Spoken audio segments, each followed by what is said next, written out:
as always. But that's the way I like it. I can't sit for too long. I get a little bit antsy, so I'm always trying to look for something that I've got to be doing. So music is the thing. I love it. So I'm blessed, very I happy. know this has to be a pretty hectic time for you as well. I'm sure you probably have a lot going on. You have a new studio album coming out next month. I do. I'm very excited about it. Called Sea Glass. So it's been a while since I put an album out, a solo album out. And it's basically these moments of journeys, emotional journeys in my life. I always feel like anytime I look back on any album, whether it's solo or with Blackmore's Night, it winds up sort of being this scrapbook of time in my life. So I can literally hear a song and know exactly what I was feeling and what was going on in my life at that moment. And Sea Glasses is exactly the same way with that. What made now the right time to return to your solo work? Was it a matter of finding time after your busy schedule with Blackmore's Night, or did something else spark your decision? Well, right now with Blackmore's Night, we're halfway through the next release. Mhm. So we have a producer who he goes back to Florida and then flies back in, and we everybody has to check the schedule and puzzle piece that all together. With my album, I'm able to work on the songs a little bit at a time. So when I get to a certain amount of songs, I know that's the perfect time for everything to be able to put out. And now the kids are a little older. Mhm. I say, it's funny. I always say when people ask why it took so long, I'm like, kids, because kids, it's like it's not a Yeah, noun, it's a verb, yeah, because kids. yeah.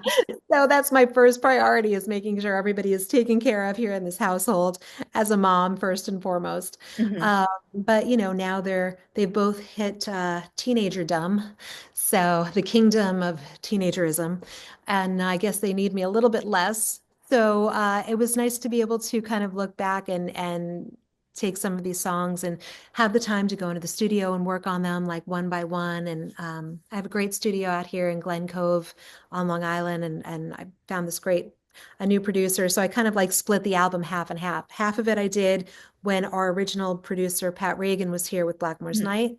Night. So when he's on duty here in Minstrel Hall, which is my house, and we have a studio in the basement down here, the basement off the English pub. Then I'm able to work with him when he's here. But other than that, I'm able to just like go down. It's about 45 minutes to an hour away and work together with a new producer named Brendan Keenan. And we just have so much fun in the studio. We take the whole entire day in there, and by the time we get out, it's dark out, and we've come out with the song, and I've been able to kind of guide him the way I was hearing it in my head. So the creative process to me is just so much fun. Really, just really enjoying that journey. So for Seaglass, did this end up being like any sort of mixture of older songs that you had written but never released before, and then more material from a sudden burst of inspiration? Well, I think each one of them had its own inspiration. So and it's been going back over the last few years. So if you think back, I know for all of us right now, COVID feels like this distant memory nightmare that, it's like, did that actually happen now that we're able to be around people again and like actually speak with people? But there was that time where the whole world just shut down completely, and it Yeah. wasn't a region, it was the world. So I mean, the fact that for better or for worse, we were all going through that together, Yeah. so you didn't feel so alone, even though you really did feel so alone because we were all so solitary that we weren't able to be outside of our homes, and then when we were, it was then we had to keep 6 feet and we had to all these restrictions, and people basically were living in fear for a really long time, in our Yeah. lives. So that actually wound up being the inspiration for the title track, Sea Glass. And the reason I found that was because um, at that point, I had two small kids. They were both in elementary school. The world shut down. Everybody was terrified. They couldn't be around friends. They couldn't be around classmates. They couldn't even go to school. And so here we were in our house, and I'm thinking, what can I do in order to keep them occupied and not go insane and stir crazy? Yeah. Um, so we're on homeschooling now, but luckily I live on Long Island, so I'm not that far away from a beach. And one of the greatest things that I saw about the darkness of COVID happening was that people I mean, it was like it was really a sort of sink or swim kind of situation where you could either stay in your home and you could make yourself crazy. Or what I found a lot of people doing, and I kind of loved this about it. So the silver lining was a lot of people got back to nature. So I would see people walking through the woods here, going to the beach. They were still solitary, but they were Mhm. able to find themselves again in nature. And I mean, I've been preaching that for years that people need to just unplug and detox from, from electronic things and really kind of take your shoes off and feel the sand beneath your feet or the grass under your feet or the wind in your hair and kind of really Yeah. recharge your batteries. So when COVID kind of forced people into making decisions like that, seeing so many people doing that and finding themselves again, it was beautiful in that moment. And what I would do is I would take the children, we'd walk along the beach, and we started finding these treasures. We'd call them treasures, and it was sea glass. So in this like miles of just beige, sand or tan sand, we would find, every once in a while there would be like a sapphire blue or an emerald green or an amber brown color. And they'd run to me, look what I found. It was so exciting, like a treasure Yeah. hunt.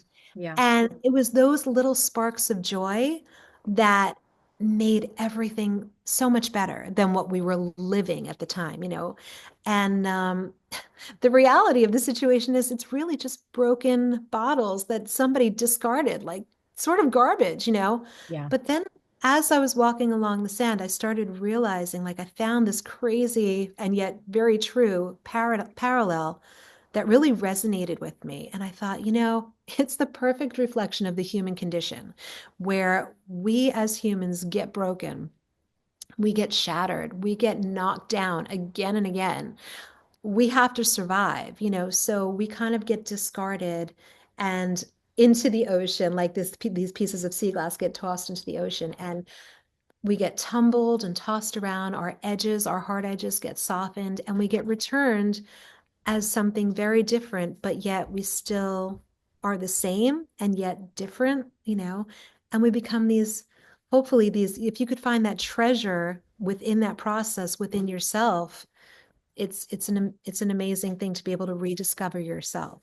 So you don't let things break you down. You come back and you come back as these incredible treasures. And so that really, like each one of the songs within Sea Glass wound up being a very poignant moment in my life, that has happened over the past few years. And it's the culmination of all of those moments within song. And each one of those, of course, takes time to create and then breathe color into and flavor and life and texture and become the songs that you wind up hearing on the album Sea Glass. I can completely relate. I homeschooled all through COVID and after. We're in private school now, but I can completely relate. Because I work for the Detroit News, I had a photo pass, so I Oh, could be out. So right. Okay. I would take her with me, and everything would just be empty. We'd go to the like a state park, and it was just so peaceful and quiet. And she would chase snakes and find flowers and frogs, and like I totally understand. If you could see the collection of rocks I have up here. I want to see them. Oh my gosh. Right. So you could find, like, you Yes. actually find treasures in things Yep. that maybe normally everyday people would walk right past or just completely Yep. ignore, but they became so special and so perfect and pertinent for oh, there you go. Yes. See, and now that thing that would have been ignored means something so deep, right? Yeah. And can bring you right back to that moment, but brings you joy instead of something that somebody would have just stepped Yeah. over. So you get it. I love that you Yeah. get that. As soon as That's you great. said like homeschool nature, I'm like, yes, yes. Totally. Exactly. I'm like, what can I do to keep everybody from going stir crazy, Yeah. and keep them, it was bad enough that everything was through the screens after a while. Yeah. We all discovered Zoom and okay, that's great. But all social interaction was Yeah. through a screen and all entertainment was through a screen. I'm like, this is crazy. Like, you guys Yeah. need fresh air. Like we've got a what my daughter's fourth grade teacher, one of the brilliant things that he actually came up with, which I love so much, was he said on Zoom, he goes, okay, this is what you guys are going to do every day. I want a birding journal. And he forced the kids to go out for a grade every day. And he's like, you have to draw a picture of the bird that you see. You have to look it up online, figure out which one it was, tell me its habitat. Does it migrate? I'm like, I love this. Yeah. Get outside, go look for things, use your powers of Yeah. observation, Yeah. and it what could have been a dire situation and what was and Yeah. what was for a lot of people Hmm. wasn't the end all for people who Yeah. could find something within it to make it, Yeah. to bring it to a different level. So we As were a, in the same boat. yep. I wanted to say, as a producer on the album, how did you balance the roles of creator and overseer? So what I normally do when I write the songs, which is very different than what I do in my band Blackmore's Night. In Blackmore's Night, Ritchie comes up, my husband Ritchie comes up with the music, and then I'll come into the room and I'll hum a melody line over it and make sure everything fits where it should. And then I take that idea and I kind of have to be like if you force lyrics or force the idea, I always find I could feel it being forced. I hear it being Hmm. forced needed to just be in that right moment where everything flows. So with my stuff, because nothing's forced, it all just comes from a really natural beginning, like a natural perspective. The song, the music, and the lyric all come out at once. So it's like I'd say the stars aligned or the planets aligned or whatever I'm channeling just opened up above me, and I'm able to I can literally walk around and sing the melody line to the lyric line that I'm coming out with, and it all comes out all at one time. My problem is I'm not proficient enough on any of the any of the instruments that I have laying around the house to be able to play and sing at the same time. I'm not that person. As you can see, we have 1,000 guitars laying around. Guitars here, look. Guitars take precedence in this house over people. Like sometimes they're on every place you can sit, and we have to sit on the floor because my husband doesn't want us touching the guitars, but Do you they're have everywhere. any hurdy-gurdies around? Um, I do. It's not in this room right now. We do. We actually have two hurdy-gurdies. They must be downstairs in the basement. Yeah, the bar room in the basement. Yes. Richie and I actually used to get into a thing, the dueling hurdy-gurdies, which Oh, our hurdy-gurdies, we can plug in and electrify them. So they have like this really? crazy, awesome sound. And what we used to do is go out on our deck here. So you can see the deck. It's like you got the water out there and stuff. It's really, really pretty.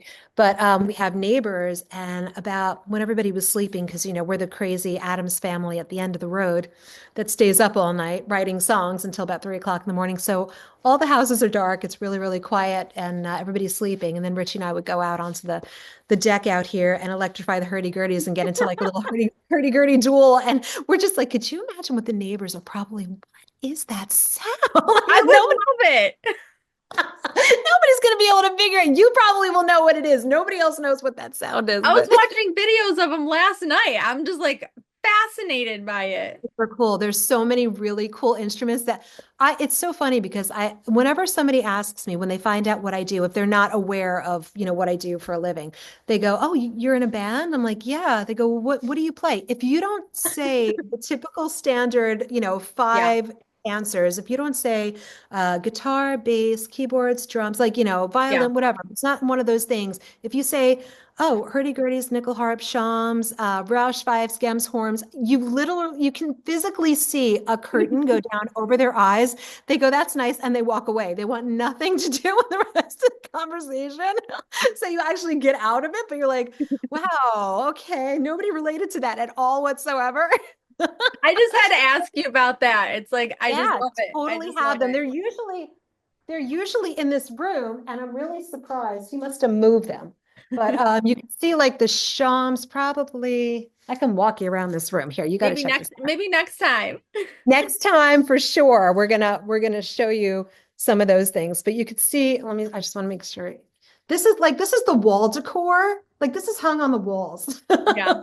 And this is like my section over here, like with all of so we like the shams and everything it's all over the place. But Hurdy-gurdy's not on this album. But so what I normally do is I play in a very well, there's my little keyboard over there. But so what I normally do is the songs, the lyrics that I come up with and the melody line all comes out at once. Luckily, it just all kind of flows when it's ready. Can't force it, but when it's ready. But then I'll sit down at the piano and I'll like work out the chord, like so other people can hear what's in my crazy head. Otherwise, they can't hear it. So I work it out and I tape it onto a little voice recorder or something, and then I send that over to the producer that I'm working with, and I'm like, okay, so this is my idea and I want it to be like the offbeat of this and double time that. And I'll kind of give him all the elements that he needs as far as instrumentation. I was really lucky with The Last Goodbye and Sea Glass that Ritchie was in the house. And while I was trying to tell the producer, Pat Reagan, who was in the house, and he was just like, I don't understand. I don't hear what you're hearing. I don't get what you're saying. And Ritchie just walked in and went, what's going on? I said, I'm trying to tell him about this. So Richie picked up the guitar and just went, oh, is this what you're looking for? And I'm like, yeah, a little bit slower in this key. And I could guide him. And he was just so easy and so helpful with those two particular songs. Mhm. So that's when it translated for that producer. But my other producer, Brendan, I could just play it on piano and then verbally tell him what I was looking for, and then go into the studio and put more elements in, take more elements out. It's almost like lack of better term, it's almost like baking a cake, where you're just like, I want to put a little bit of vanilla in, maybe a little bit would mint work with that. But luckily, if mint doesn't work, you could take that out or try something Yeah. different and different ingredients. And so you paint it with different colors and the picture becomes like something different and it grows and it changes. And that whole process is just so fascinating to me. And I love the creative process. I love the creativity of writing lyrics. Like there's something so deep you can delve into your soul, and it winds up being makes you so vulnerable as a lyric writer to put that out to the rest of the world because it's so deep and really, touches a part of you that you're now exposing to everybody Mhm. who listens to it. But musically too, it's incredible to be able to just go in and take things out, and you're like a mad scientist, take things out, put things back in, and by the time you walk out of it, I'm sure my hair is, like that's by the time I get out of there and it's dark outside and I'm like, wow, the whole day just went by, but look what we got out of it. And it was Yeah. so much fun creating it. So we have a great time. I love how the album features two versions of Angel and Jezebel. The rock and the country versions play into the duality between the two sisters. Did you always intend to record both versions, or I was it something did. that came about later? Yeah, no, what wound up happening was with Angel and Jezebel, and that is a song that started. I love the dichotomy of the dark and the light, the moon and the sun, the yin and the yang. My sister, believe it or not, is my dark-eyed princess of my family. I always joke she's 7 years younger and about 5 inches taller, and I always said she got the height and the youth, which is completely unfair because everything's stacked in her favor. But I come up to here on her. But as I say, I'm pretty sure she's no Jezebel, just like I know I'm no angel. So that's pretty much as far as it goes with them. But I love the idea of the two different girls and how their colors, like the blonde and the dark hair, it reflects their personalities. And you could really kind of delve into the storyline and create these characters. Um, that was a lot of fun to do. But what I originally did, the first version I did was the country version. It was I call it the back porch version, because here at our home, what we like to do is unplug everybody. We have friends that are coming over and we sit on the deck.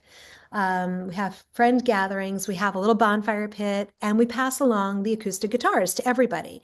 And that's how we get to rediscover some old songs that we completely forgot about, that are timeless, and hear some new songs that maybe some of our friends have written. And so I always, that back porch version kind of just reminded me of how, Angel and Jezebel should originally been played. That's where it started.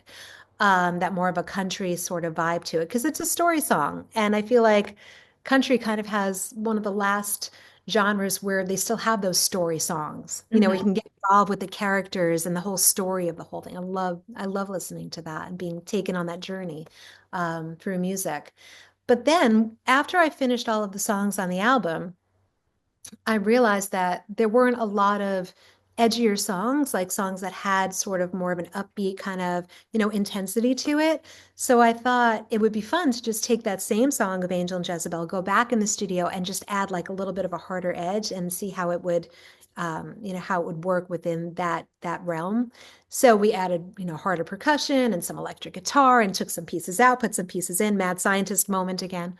And so ironically, when I gave the whole album over to the record label, that's the rock version is the version they chose as the first single. So I'm kind of glad that I kind of, stuck that in there with them as two different versions. Originally, I thought one would be a bonus track, or maybe one wouldn't even make it onto the album. But they really liked both of them, and they thought the rock one would be the way to lead the album. And it's been doing well on all the streaming Mhm.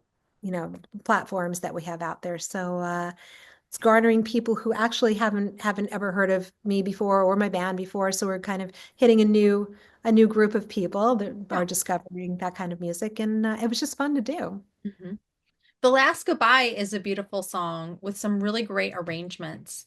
Ritchie Thank you. contributes some wonderful guitar work on this track, which is really special. Can you Yeah. share some more details about that song? Well, Richie and I have been together, I think it's 35 years. I hate to say it, 35 years this year. So I hate to say it and I love to say it because I'm aging myself, but at the same time, it's like that's a heck of an accomplishment. Um, so it's actually something to celebrate. But luckily, like I said, with him being around the house, and I was singing this song and I was trying to get the idea musically across from the producer, and he wasn't really hearing what I had in my head. So Richie was there and he was able to just put that onto the acoustic and put that out there for the producer to hear, and then I could build on it Mhm. from that skeletal way that it was that that he played it. The same way that I write on the piano in a very skeletal form, and then we kind of add the levels and the layers to it. But the strange thing is when you're with someone this long that you see people around you, friends, acquaintances, people you pass, on every day. And you've had within your lifetime of your relationship with your other half, you've seen people meet, fall in love, get engaged, get married, have children, get divorced. It's like very rare to find people these days that go the long run and actually Yeah. stick with it. And the idea within that song, because I mean, if you're in a relationship that goes for a long time, or probably, for any period of time, relationships aren't always the fairy tale. They're Mhm. just not. People change and grow. It's like a garden. You got to get in there and you've got to weed. You've got to get your hands dirty. And people, especially when you're with someone for a very long amount of time, we evolve as humans. And the best you can do is try to change and grow together. Or if you don't, at least respect that the other person is, like has likes over here, and you might have and it might not always connect deeply, and you might need a minute away to clear your head. And you can't think that they can read your mind all of the time, because even if they've been with you forever, they don't get what you get sometimes. And um, you're always going to have differences. Like I love traveling. Richie hates traveling. So if I stayed home, I would resent him for keeping me home. If he came with me, he'd be miserable and complain the whole time and ruin the traveling that I like to enjoy with the kids and have experiences. So you have to understand the differences within that person. So and be willing to continue on with it. So I always wonder, as relationships wax and wane and grow and change, and I've seen so many people around us get divorced and break up. Like, what is the breaking point? What is the moment where you go, you know what? No more. Like, I just can't take anymore. And there's so many layers within us, people, that are trying to figure out what is the end? What is I mean, the end, that's abrupt. That's full stop. There's no going on beyond that. And Yeah. it's a whole lifestyle change. Like once you end something, you kind of have to rediscover yourself, learn how to be on your own again, learn who you are again, because you've lived around somebody for such a long time. And it's a whole self-awareness, self-discovery thing that you've got to go through. So the last goodbye was really trying to figure out that breaking point, that moment. And uh, the emotional torrential journey that you wind up going through it that is so deep and so intricate within each person. And it's such a personal journey and personal decision to make.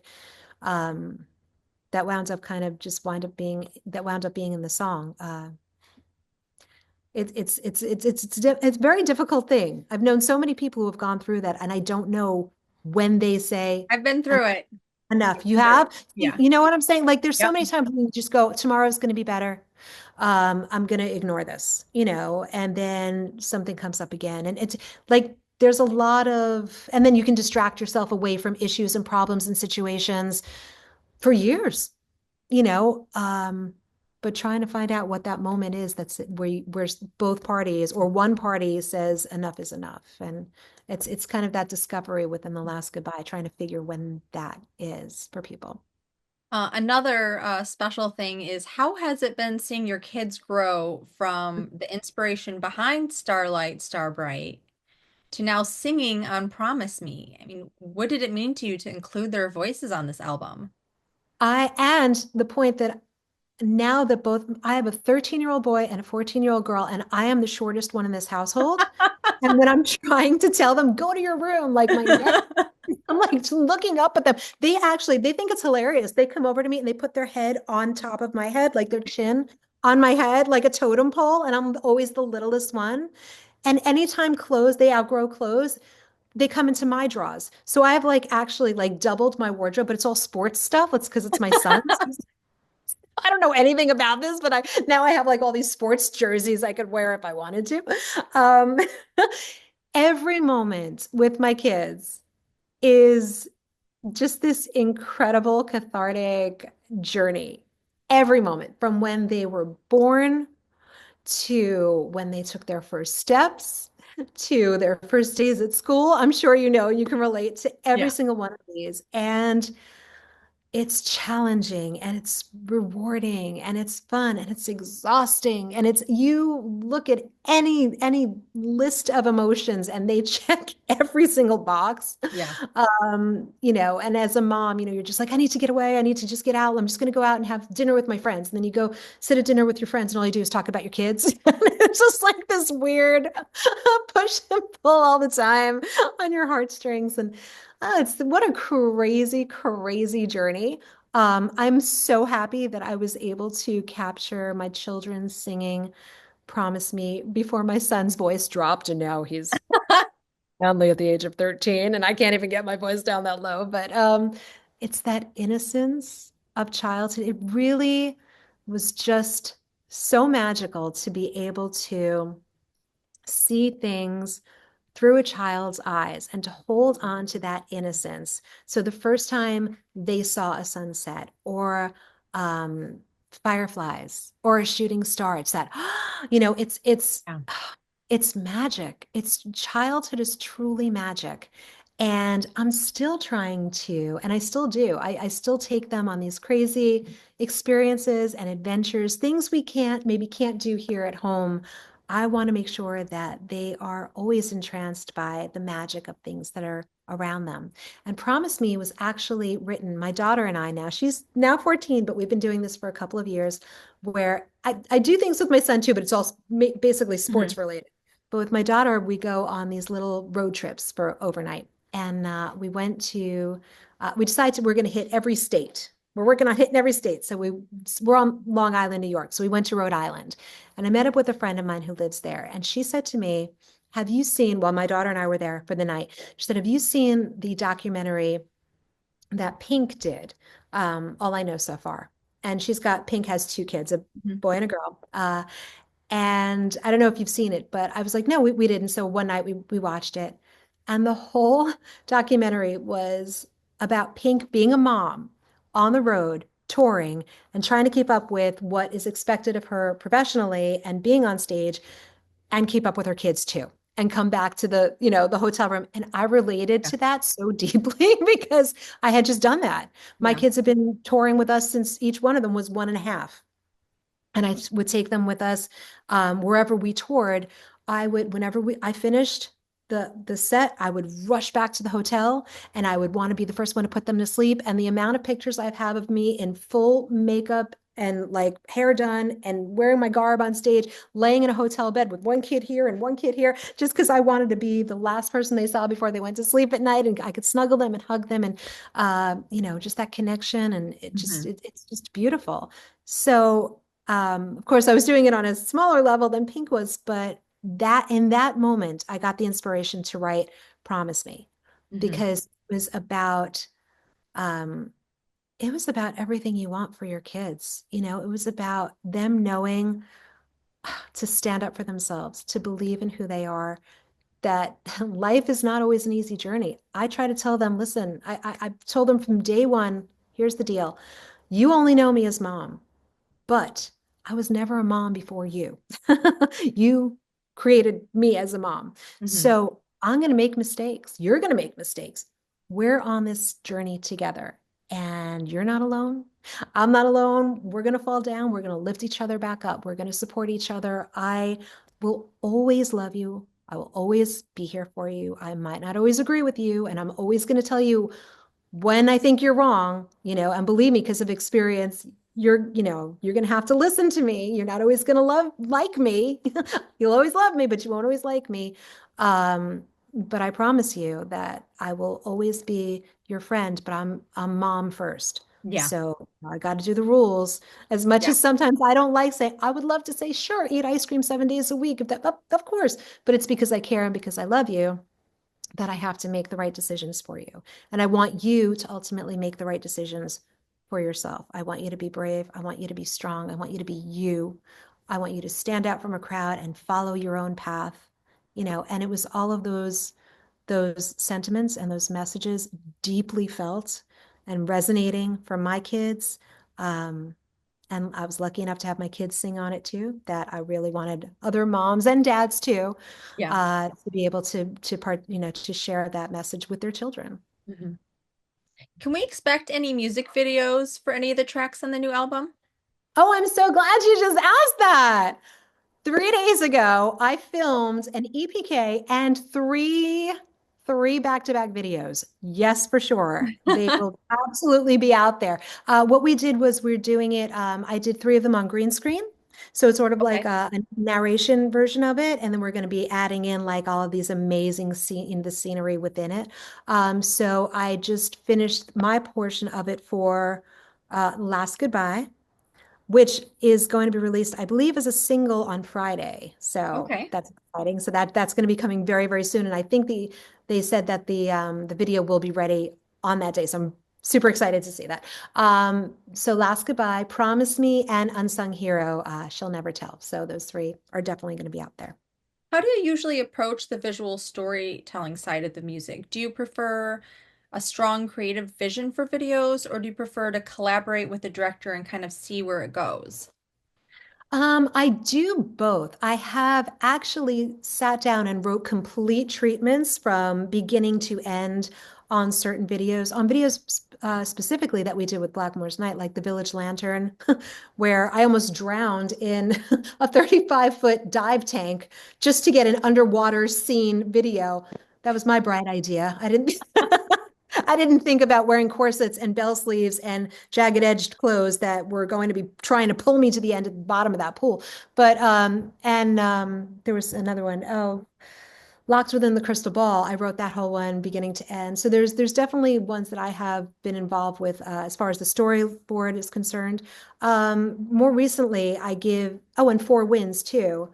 But I feel like a lot of times the lyric is the storyline. So Hmm. I feel like my words, I think, are usually so visual that it's easy for the director or the person who's coming up with the graphics art is able to just hear the words of what I'm saying and instantly, I hope it happens that way, and instantly like see the visual in front of them. And then basically what they'll do is they'll send me an idea, or they'll send me like basically a rough draft, and I'll go through and I'll say, okay, well, at 2 minutes and 13 seconds, let's take that out and put in this photography or this video. And so I'm definitely very hands-on with every, maybe a little too annoyingly, but it's your vision, Yeah. it's it's part of you. So if it doesn't represent you, then it's not true. And so I like to keep the truth in the message. Is bringing these tracks from Sea Glass to the stage something you've already started to think about, or is it something you'll kind of decide on down the road?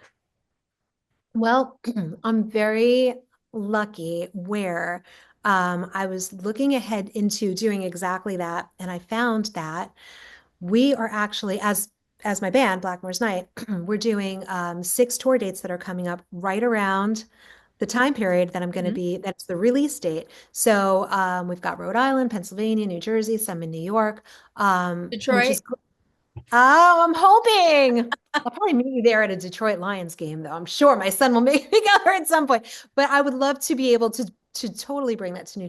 We haven't been to Detroit since Rainbow, if I remember They'd that probably right. hook you up with a pair of tickets.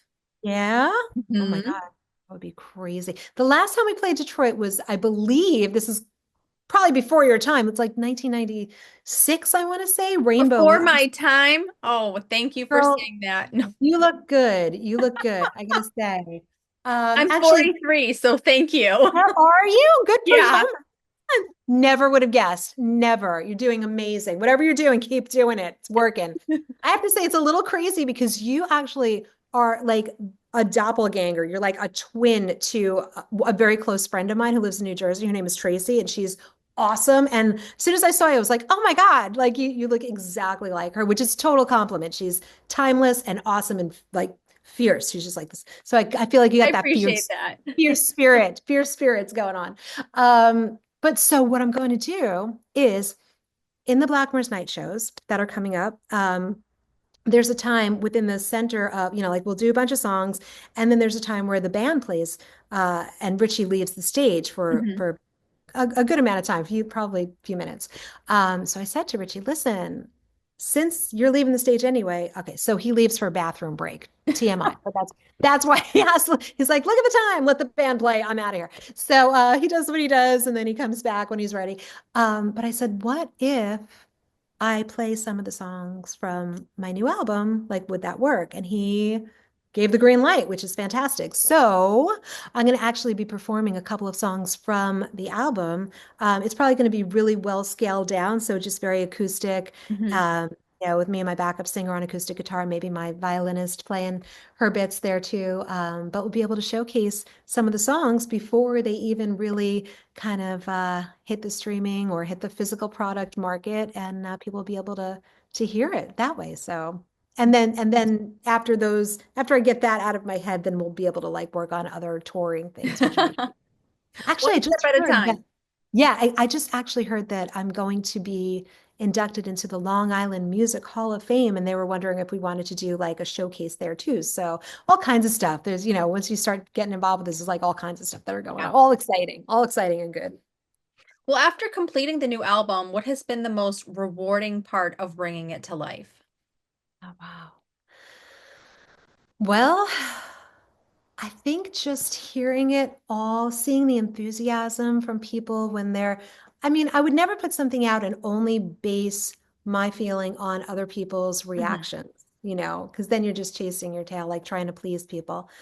And it's like we said, it's such a personal, emotional journey that you have to please yourself first. It sounds so selfish, but that's like music. Like if you're Yeah. not happy within yourself doing it, I don't do it for the record label to put out and say, "Oh, here's a perfect little pop hit." Like it's too deep for me. Yeah. Um, but hearing people enjoying it and writing in, or that they connect with it, or how it makes them feel, that to me is just like such an incredible blessing to be able. If you get a couple of people writing that, I'm so blessed to be able to hear so many people write in and just say that, that their children listen to it, or that they got married to one of my songs, or that they um, like their parents passed and they played it at a funeral. Just like it could be a sad moment or an incredibly joyous moment, but the moments that mean the most to them, our music has really been the soundtrack to that, and I think that's amazing. Well, you've been an inspiration to fans of folk rock, pop, and even metal. How has that range of influence shaped your musical perspective? Well, I'm very multi-dimensional when it comes to musical inspiration. I like things from almost all genres of music. I, I was brought up, my mom always listened to show tunes around the house, like Hmm. literally full on out show tunes. My dad was all into big band, Benny Goodman, Gene Krupa, on drums, classic music. I am a child of the 70s and 80s. I mean, I Yeah. grew up when they had the hair bands and the wild electric guitar, and I think the guys were wearing more makeup than the women. It took guys longer to get ready to Yeah. go out than women did, which my kids are still like, what? But Yeah. I love that. Um, it was just an amazing time. I think it was an amazing time to grow up. But then you still had like one foot in classic rock. So it's all part of me. I feel like anytime that we kind of just only talk about one genre of music, it's so limiting. Hmm. You know, it so I always say as an artist, and it doesn't matter if you're a painter or a poet or a sculptor or a musician, whatever you do in your art, you got to kick the walls of that box down, Yeah. not allow limitation. The whole point of being an artist is to pull from everywhere and make it your Yeah. own. Hmm. And I still love listening to hard rock music or metal music or pop music or country music or whatever. It's just, to me, you can find something in almost everything where you go, oh, that's interesting, I wouldn't have thought to do it that way, or like you're always Yeah. finding something new and interesting and cool and different. So I pull from everywhere, and I still listen to all the stuff I grew up with, uh for better or for worse. But it's good because I think it's for better because I actually expose my children to songs that they would never normally have heard before. Yeah. So we're a big musical household, as I'm sure you can see from all the instruments around. And I understand. My daughter's practicing Zombie by the Cranberries at School of Rock. So, oh my gosh, and there you she's go. 11. Wow. See, and okay, so I took my daughter to go see Taylor Swift. Me too. And she's a full-on out Swiftie, my Yep. daughter. And it was I mean, gosh, trying to score those tickets, now that's tricky, right? So, well, the thing is because I'm a photographer, they offered Oh. me the tickets. So it was center stage, 10th row, and my daughter was just like Oh my God. she thought I was so cool. I'll bet. Listen, my daughter your daughter might be too young. I don't know when they start going. There's mean girls. There's mean girls Oh, we're out there. dealing with cyberbullying Oh and bullying my at school God. right now. It is, oh my God. Tell me Mama Bear doesn't come out with that. Like it's It's just, pretty intense. oh, it's like literally incendiary. Like my insides just go on fire. But so she was going through a hard time with some friends, and my son goes through hard times too. And I was like, you know what?